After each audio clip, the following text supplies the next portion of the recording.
Boa tarde, meu nome é Rodrigues Aires Lopes Pereira, eu sou orientado pelo professor Edilson Arbolino, sou aluno do terceiro ano de graduação na Faculdade de Odontologia de Araçatuba.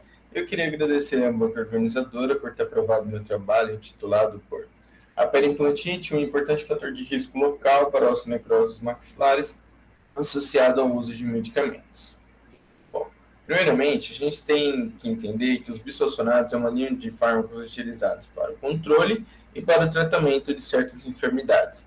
Para o tratamento, temos osteoporose, doença de Page, osteogenese imperfeita e mieloma múltiplo. Para o controle, temos progressão de metástases ósseas, hipercalcemia e dorose e neoplasias malignas osteotrópicas, sendo esses os tumores de mama, próstata, pulmão e rins, certo? Os osteoclastos, como sabemos, são células do tecido ósseo da linhagem clássica com a função de reabsorção óssea. São células multinucleadas e que normalmente ficam próximas da matriz óssea para promover a sua função, certo? Então, aqui elas são hipernucleadas, como a gente disse, e elas se retiram, após a saída das células de revestimento ósseo, elas se acoplam a essa região onde ela estava liberada, para promover um microambiente de reabsorção, liberar as suas vesículas e promover a sua reabsorção óssea, certo? Então, elas se retiram para que elas não possam ter a sua função novamente e que tenham maior reabsorção. Então, a sua função é limitada e controlada pelos osteócitos.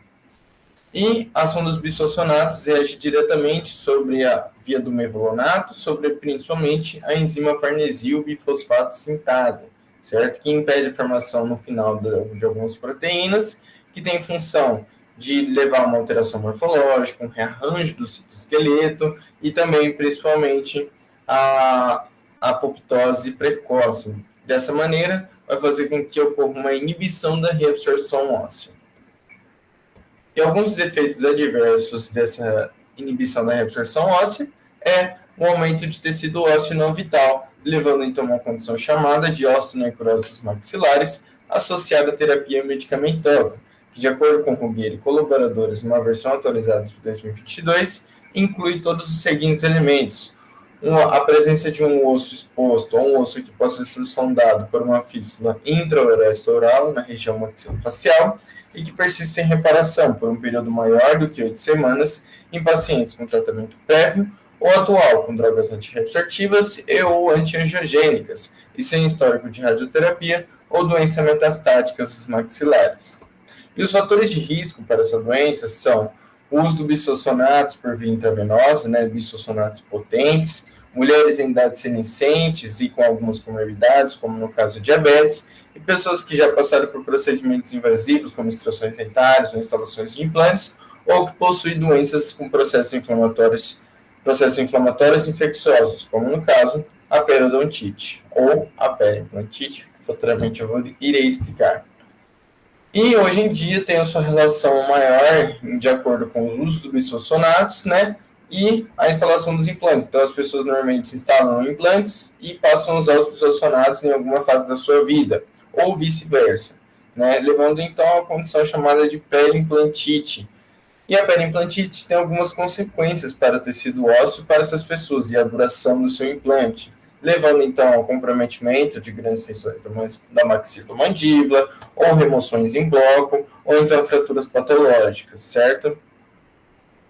E essa aqui a gente pode ver uma análise onde foi feita a região de sequestro ósseo, certo? A perda do tecido vital, é maior, então leva a uma formação de tecido ósseo não vital e a região de sequestro ósseo. E a periimplantite é uma doença que é uma doença inflamatória da mucosa periimplantar, que tem de origem bacteriana e é também influenciada por fatores locais e sistêmicos. E a periimplantite ela é um fator de risco local para o desenvolvimento da osteonecrose. O seu diagnóstico é feito através da detecção de sangramento e sondagem e a perda óssea em radiografias, certo? E a mobilidade no implante não é um sinal essencial. Dessa maneira, o objetivo do nosso trabalho é avaliar as características histológicas dos tecidos em síntese com periimplantite experimental em ratas tratadas com alta dosagem de isoledronato. Para explicar os materiais e métodos, utilizamos 20 ratas senescentes da linhagem Wistar, certo? E, inicialmente, no dia 0, fizemos a exodontia do incisivo superior direito com a imediata instalação do implante, certo? A instalação do implante. Depois, esperou-se 8 semanas para que fizesse a integração e na 8ª semana foi feita a reabertura do implante e a instalação do cicatrizador transmucoso, certo? Depois, da 9ª semana em diante até a 19ª, foram feitas injeções intraperitoneais nas ratas, divididas em 2 grupos. Um grupo veículo, na qual foi aplicada a solução salina fisiológica, e um grupo ZOL, na qual foi aplicado o zoledronato numa concentração de 100 microgramas por quilo corporal da rata, certo? Depois, isso a cada 3 dias, né, até a 19ª semana. Depois, na 14ª semana, foi feita a instalação da ligadura de algodão ao redor do implante para a indução da periimplantite. E, na 19ª semana, os animais foram submetidos à eutanásia e coletadas amostras das suas hemimandíbulas para análises histológica dos tecidos periimplantares, histométrica da porcentagem de tecido ósseo total e também histométrica para a porcentagem de tecido ósseo não vital e imunomarcação para trápeo. Aqui é possível ver o implante na região do incisivo superior direito radiograficamente, certo?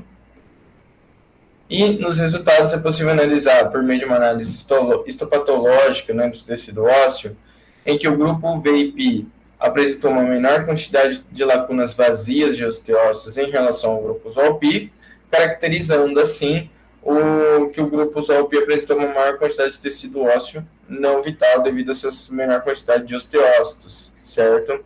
Além disso, o grupo VIP apresentou algumas lacunas vazias características da doença periimplantar, enquanto que numa análise histométrica da porcentagem de tecido ósseo total e a porcentagem de tecido ósseo não vital, é possível analisar que o grupo VIP apresentou uma menor quantidade de tecido ósseo total, né, pois isso mostra que o grupo ZOL ele teve uma menor reabsorção óssea. Porém, quando vamos analisar a qualidade desse tecido ósseo, é um tecido ósseo não vital. Então, o grupo ZOLP apresentou maior quantidade de tecido ósseo não vital, diferentemente do que ocorre no grupo VIP. Então, por mais que tenha uma maior quantidade de tecido ósseo, é um tecido ósseo não vital. E numa imunomarcação para a TRAP, o grupo VIP apresentou maior quantidade dessas células TRAP positivas, que é possível analisar no seu padrão de imunomarcação, células caracterizadas com formato ameboide, distante da matriz óssea e hipernucleada no grupo ZOLP. Por quê? Isso caracteriza um padrão de células quiescentes da linhagem clástica, certo? Demonstrando assim um importante efeito farmacológico do zoledronato sobre essas células com a função de inibição, certo? Então, eles a tornam inativas, impedindo a sua ação de reabsorção óssea. Dessa maneira, é possível concluir que o tratamento com o zoledronato ele exacerba a inflamação periimplantar e aumenta, assim, grandemente a quantidade de tecido ósseo não vital em sítios acometidos por periimplantite, o que coloca tal condição como um importante fator de risco local para a osteonecrose dos maxilares relacionada à terapia medicamentosa. Essas são as minhas referências e esse é meu muito obrigado.